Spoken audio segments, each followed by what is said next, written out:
সুপ্রিয় শিক্ষার্থীরা, আসসালামু আলাইকুম রহমতুল্লাহ। কাছে দূরে যে যেখান থেকে আমার এই ক্লাসে অংশগ্রহণ করছো সবাইকে স্বাগত জানাচ্ছি।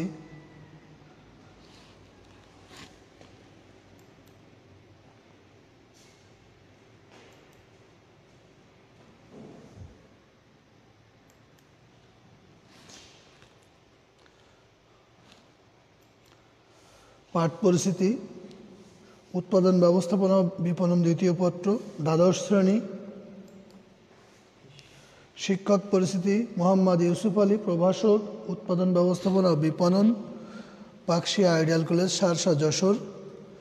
পূর্ব পাঠ গতদিন আমরা যে আলোচনা করেছিলাম তার অনলাইন মার্কেটিং কি, অনলাইন মার্কেটিংয়ের সুবিধা, দশম অধ্যায়ের বিপণনের সমসাময়িক বিষয়গুলি নিয়ে এখন আমরা আলোচনা করছি। আমরা এখানে কিছু ছবি দেখছি, দেখো।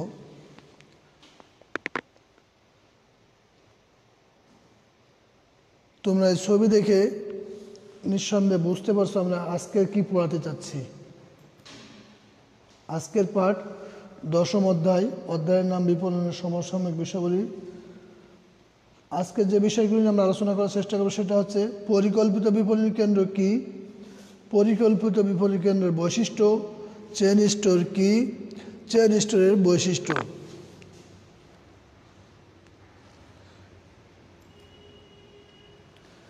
পরিকল্পিত বিপণন কি আমরা দেখি। আধুনিক বিপণন ব্যবস্থায় পরিকল্পিত বিপণন কেন্দ্র একটি নতুন ধারণা। পরিকল্পিত বিপণন কেন্দ্রে স্বাচ্ছন্দ্যময় ও নিরাপত্তামূলক পরিবেশে প্রয়োজনীয় সব সামগ্রী ক্রয় বিক্রয় করা যায় বলে দিন দিন এর জনপ্রিয়তা বাড়ছে। উন্নত বিশ্বের মতো আমাদের দেশেও এ বিপণী কেন্দ্রের সংখ্যা উত্তরোত্তর বাড়ছে। নিম্নে মনীষীদের মতামত হলো আসলে পরিকল্পিত বিপণীটা কি। তোমরা ছবিতে দেখেছো একটা বড় শপিং মল, সেখানে গাড়ি পার্কিংয়ের ব্যবস্থা আছে। আমরা দেখো সংজ্ঞায় বলেছি যে যেখানে স্বাচ্ছন্দ্যময় নিরাপত্তামূলক পরিবেশ। আসলে যদি আমার জায়গাটা ভালো না লাগে তাহলে সেই জায়গায় আমি কেনাকাটা করতেও পছন্দ করব না। আবার যদি আমার নিরাপত্তা না থাকে, সেখানে যদি ছিনতাই বা চুরি হওয়ার ভয় থাকে তাহলে সেখানেও আমার সমস্যা। এই জন্য বলা আছে পরিকল্পিত বিপণী কেন্দ্র স্বাচ্ছন্দ্যময় নিরাপত্তামূলক পরিবেশে প্রয়োজনীয় সব সামগ্রী ক্রয় বিক্রয় করা যায় বলে দিন দিনের জনপ্রিয়তা বাড়ছে। এটা হচ্ছে পরিকল্পিত বিপণী। যেখানে আমরা দেখি ডেভিড গিলবার্ট বলেন, planned shopping centre consist architecturally planned retail outlets with congenial atmosphere and adequate shopping facilities। অর্থাৎ স্বাচ্ছন্দ্যময় পরিবেশ ও পর্যাপ্ত শপিং সুবিধা সহ পরিকল্পিত স্থাপত্য শৈলী সম্পন্ন খুচরা বিপণী সমূহের সমন্বয়ে গঠিত বিক্রয় কেন্দ্রকে পরিকল্পিত বিপণী কেন্দ্র বলে। তাহলে আমরা কি বললাম? এই সংজ্ঞা থেকে বলছি যে স্বাচ্ছন্দ্যময় পরিবেশ ও পর্যাপ্ত শপিং সুবিধা সহ পরিকল্পিত স্থাপত্য শৈলী, মানে বিল্ডিং স্থাপত্য শৈলী, যে একই জায়গায় এসে মানুষ যাতে তার ক্রয় বিক্রয়ের সকল সুযোগ সুবিধা পায়। এখানে হোলসেল না, এখানে হচ্ছে কি খুচরা বিপণী সমন্বয়ে গঠিত বিক্রয় কেন্দ্রকে। এখানে সব ধরনের খুচরা বিক্রয় কেন্দ্র থাকবে, যে শুধু মুদি না, এখানে ইলেকট্রনিক সামগ্রী, ফ্যাশনেবল গুডস, তারপর তোমার ইলেকট্রনিক সামগ্রী সবটাই থাকবে। William M Pride, Robert J Hughes and Jack R Kapoor এর মতে the planned shopping centre is a self content retail facilities constructed by independent owners and consisting of various stores। অর্থাৎ স্বাধীন স্বত্বাধিকারী কর্তৃক অনিয়ন্ত্রিত খুচরা সুবিধা সম্বলিত ও বিভিন্ন বিপণীর সমন্বয়ে গঠিত শপিং সেন্টারকে পরিকল্পিত বিপণন কেন্দ্র বলে।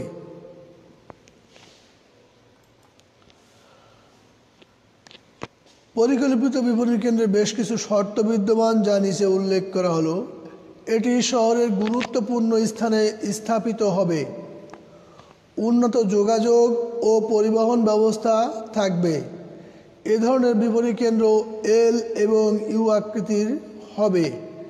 গাড়ি পার্কিংয়ের পরিকল্পিত এবং পর্যাপ্ত ব্যবস্থা থাকবে। বিভিন্ন ধরনের বিস্তৃত পণ্য সারি থাকবে।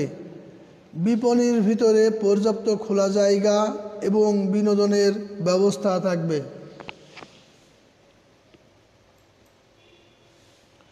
তাই বলা যায় পরিকল্পিত বিপণন কেন্দ্র একটি বড় খুচরা বিক্রয়কারী প্রতিষ্ঠান, যার আয়তন অনেক বেশি এবং যেখানে থেকে ক্রেতারা তাদের চাহিদা মতো যে কোনো পণ্য ক্রয় করতে পারে। তোমরা একটা বড় শপিং পরিকল্পিত বিপণনী কেন্দ্রের ছবি দেখতে পাচ্ছ।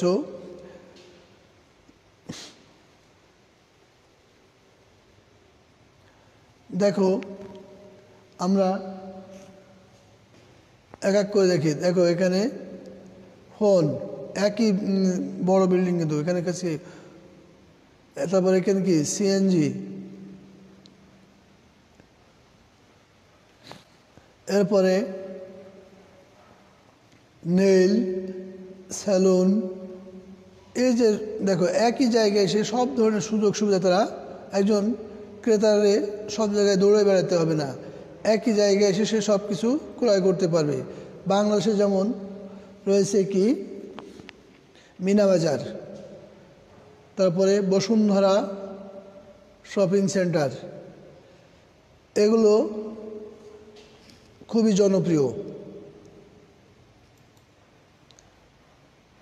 পরিকল্পিত বিপণন কেন্দ্রের বৈশিষ্ট্য, ক্যারেক্টারিস্টিক্স অফ প্ল্যানেড শপিং সেন্টার। যে কোনো পরিকল্পিত বিপণন কেন্দ্রেই স্বাভাবিক বা বিপণন কেন্দ্র থেকে কিছু স্বতন্ত্র বৈশিষ্ট্যের অধিকারী হয়। নিম্নে পরিকল্পিত বিপণন কেন্দ্রের বৈশিষ্ট্য সম্পর্কে আলোচনা করা হলো। 1 নম্বর, সুনির্দিষ্ট অবকাঠামো, স্পেসিফাইড ইনফ্রাস্ট্রাকচার। একটি পরিকল্পিত বিপণন কেন্দ্রের সুনির্দিষ্ট কতকগুলো অবকাঠামো লক্ষ্য করা যায়। সুনির্দিষ্ট অবকাঠামো বলতে বোঝায় বিপণন কেন্দ্রের আকার, আয়তন, দোকানের সংখ্যা, স্থান বিভাজন, পার্কিং সুবিধা ইত্যাদি নির্দিষ্ট থাকা। এসব কারণে পরিকল্পিত বিপণন কেন্দ্র স্বতন্ত্র বৈশিষ্ট্যের অধিকারী হয়ে থাকে। আমরা তোমাদেরকে দেখেছিলাম যে একটা শপিং সেন্টার পরিকল্পিত বিপণনের চিত্র দেখেছিলে তোমরা, সেখানে গাড়ি পার্কিংয়ের ব্যবস্থা আছে, তারপর তার একটা বড় বিল্ডিং, সেখানে বিভিন্ন ধরনের খুচরা বিপণন কেন্দ্র রয়েছে। 2 নম্বর, দেখো পরিচ্ছন্ন পরিবেশ, ক্লিন এনভায়রনমেন্ট। পরিকল্পিত বিপণন কেন্দ্র মানে একটি পরিচ্ছন্ন পরিবেশ সম্পন্ন কেনাকাটার কেন্দ্র, ধুলাবালি ময়লা আবর্জনা মুক্ত একটি উন্নত কেনাকাটার কেন্দ্রই হলো পরিকল্পিত বিপণন কেন্দ্র।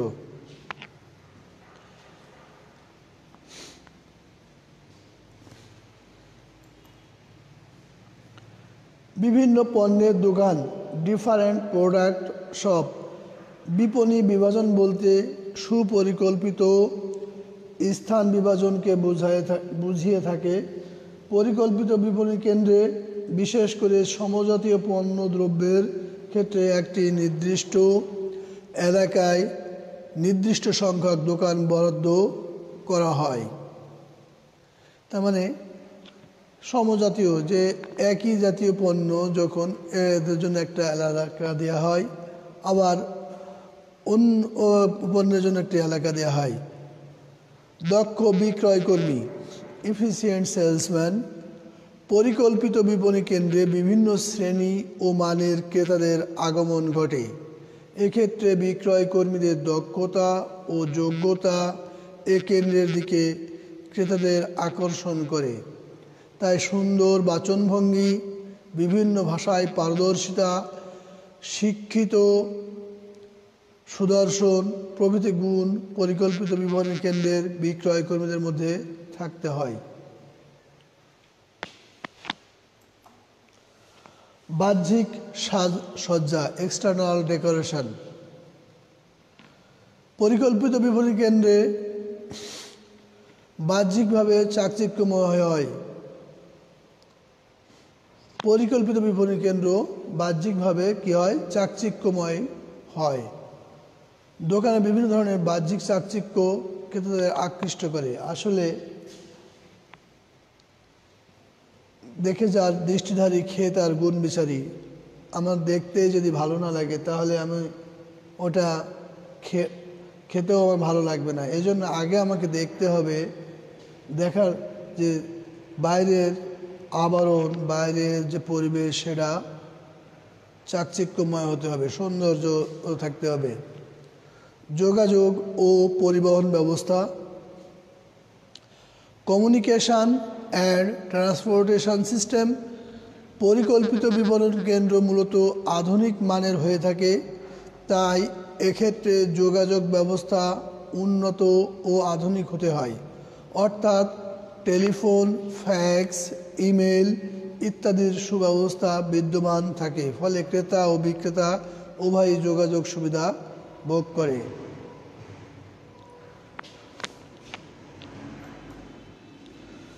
বিনোদন ব্যবস্থা, অ্যারেঞ্জমেন্ট অফ রিক্রিয়েশন। পণ্যদ্রব্য কেনাবেচার পাশাপাশি বিপণী কেন্দ্রগুলোতে ক্রেতা আকর্ষণের জন্য বিনোদন ব্যবস্থা রাখতে হয়। শিশু পার্ক, সিনেমা হল প্রভৃতি সুবিধা পরিকল্পিত বিপণীতে লক্ষ্য করা যায়। 8. পর্যাপ্ত নিরাপত্তা ব্যবস্থা, সাফিসিয়েন্ট সিকিউরিটি সিস্টেম। পরিকল্পিত বিপণী কেন্দ্রগুলোতে নিজস্ব তত্ত্বাবধানে সিকিউরিটি গার্ড, সিসি ক্যামেরা, অগ্নি নির্বাপক যন্ত্রসহ বিভিন্ন ধরনের নিরাপত্তামূলক ব্যবস্থা গড়ে তোলা। তোমরা এখানে কিছু ছবি দেখতে পাচ্ছ পরিকল্পিত বিপণী কেন্দ্রের। দেখো ওয়ালমার্ট,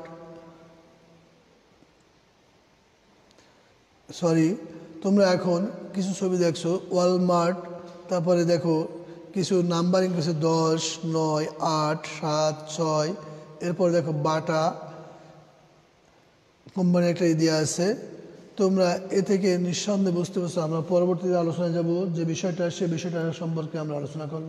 সেটা কি? চেইন স্টোর বা বিপণী মারা।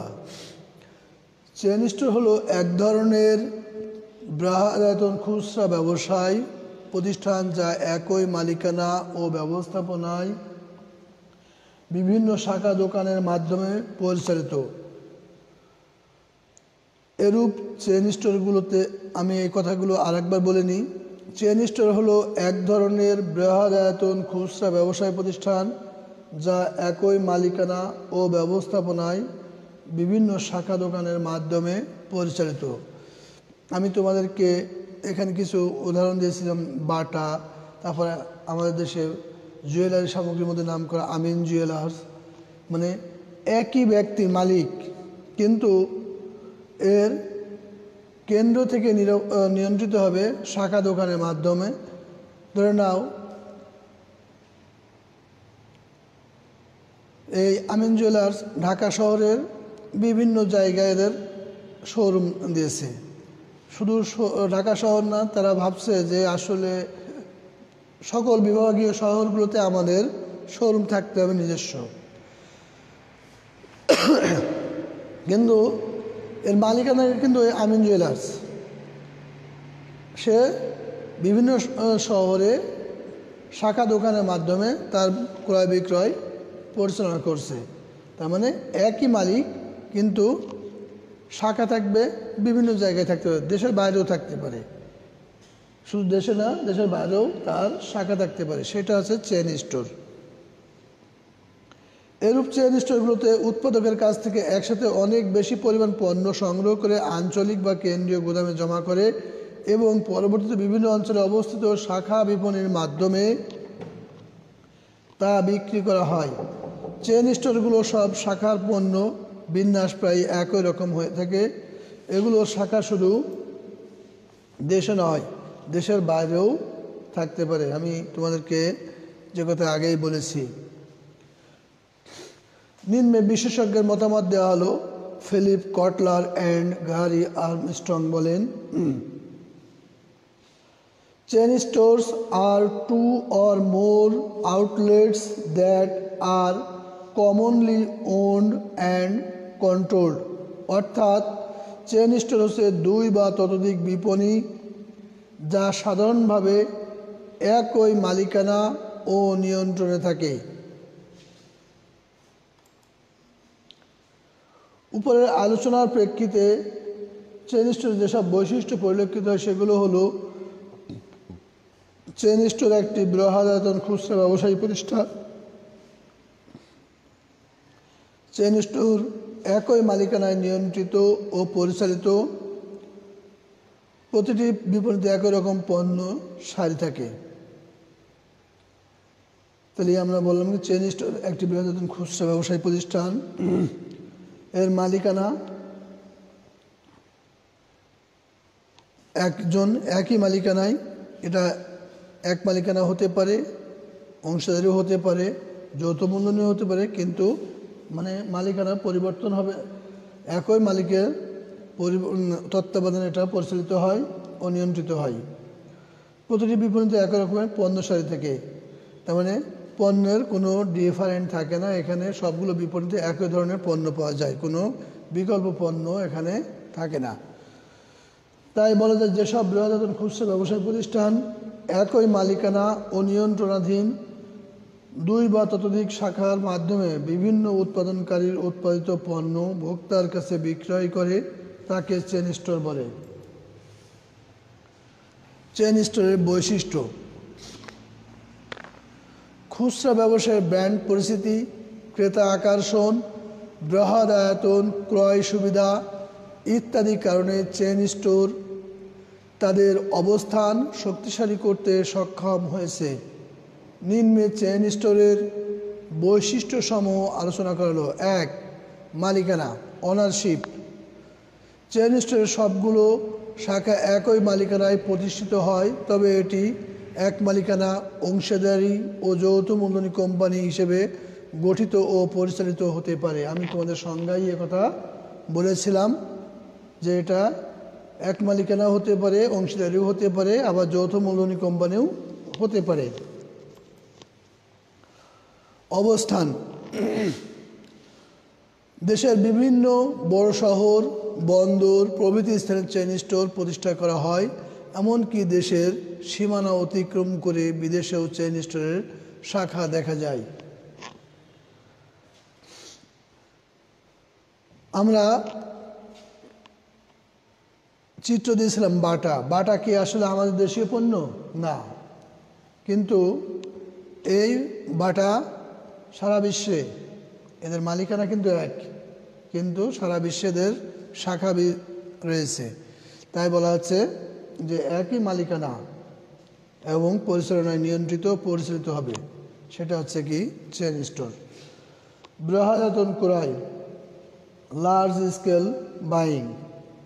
এক্ষেত্রে সব শাখায় ক্রেতার চাহিদা অনুযায়ী বিক্রয়ের জন্য কেন্দ্রীয় ব্যবস্থাপনায় বিভিন্ন ধরনের পণ্যের সমাহার ঘটানো হয়। ফলে চেন স্টোরে ক্রেতা বৃহদায়তন ক্রয় সুবিধা ভোগ করে।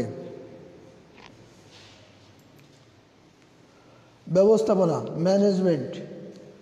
কেন্দ্রীয় ব্যবস্থাপনার অধীনে চেন স্টোরের সব শাখা পরিচালিত হয়।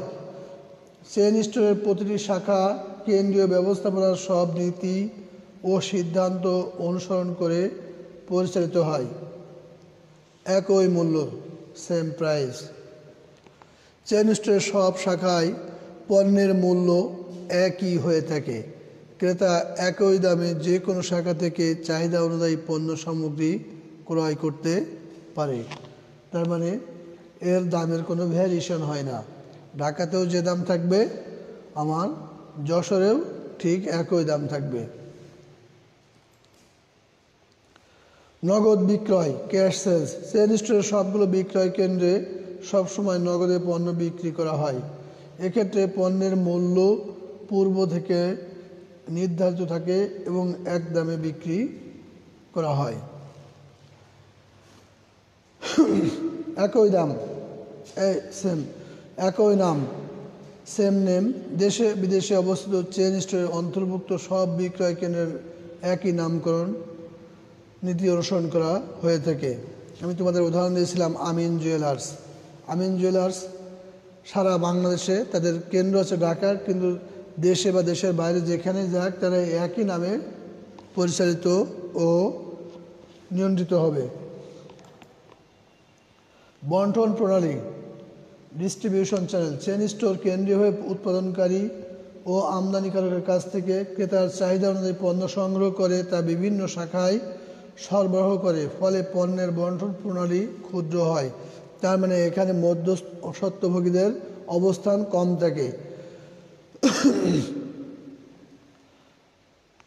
তোমরা 6 নম্বর অধ্যায়ে পড়েছিলে বন্টন প্রণালী, দেখেছো এক স্তর, শূন্য স্তর, এক স্তর, 2 স্তর, এরকম বন্টন প্রণালী পড়ছিলে তোমরা।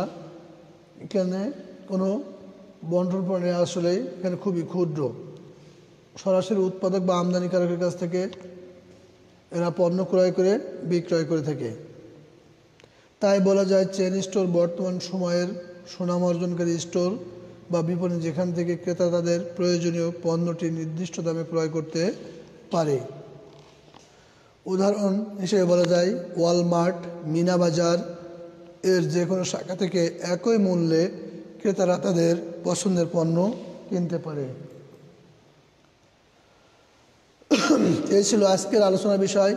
আমরা আগামী দিনের যে বিষয়গুলো আলোচনা করব সেটা হচ্ছে কি, বিভাগীয় বিপণী কি, বিভাগীয় বিপণীর বৈশিষ্ট্য, সুপার মার্কেট কি, সুপার মার্কেটের বৈশিষ্ট্য, গ্রিন মার্কেটিং কি, গ্রিন মার্কেটিংয়ের বৈশিষ্ট্য, গ্রিন মার্কেটিংয়ের প্রয়োজনীয়তা, এই বিষয়গুলো নিয়ে যে আল্লাহ আমার বাছায় রাখে। তো আগামী দিনে এই বিষয়গুলো নিয়ে আলোচনা করবো ইনশাল্লাহ। সে পর্যন্ত সবাই বাসায় থাকো, সুস্থ থাকো, সবার সুস্বাস্থ্য দীর্ঘায়ু কামনা করে আজকের ক্লাস এখানে শেষ করছি। আল্লাহ হাফেজ। আসসালামু আলাইকুম ওয়া রাহমাতুল্লাহ।